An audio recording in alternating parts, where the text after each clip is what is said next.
Rebuilding Zion. Ezra 8. The first 14 verses are occupied with the names of those who accompanied Ezra according to their genealogies, and with the number of the males in each family.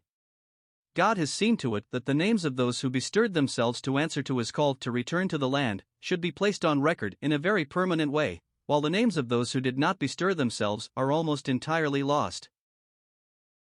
With verse 15 we resume the history of the migration, how again, as is confessed, by the good hand of our God upon us, there was brought to them the man of understanding that they needed, so that all together they were gathered at the river of Ahava, ready to set forth.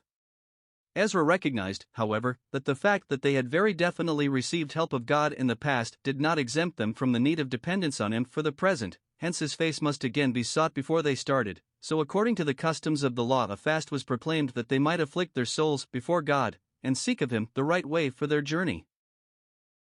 Journeying in those days was not particularly safe or easy, so worldly prudence would have dictated the request of an armed escort.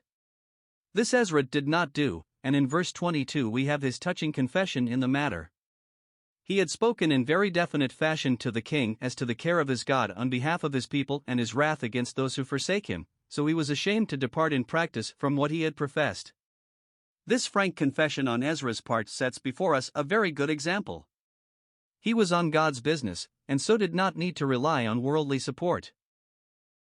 Let us consider how easy it is for us in our day to profess much confidence in God as to how we carry on his work, and yet to fail when the test comes, and we are faced with some very practical questions.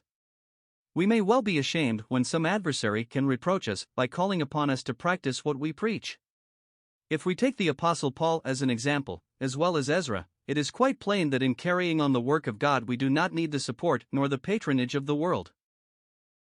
Being assured that God had heard their entreaty, Ezra gave into the hands of trusted helpers the gold and silver treasures they had with them, and they started on their journey from Ahava, and safely arrived at Jerusalem with everything intact. Those to whom the treasure had been entrusted had proved faithful, and they returned thanks to God by their burnt offerings. Thus far all was well.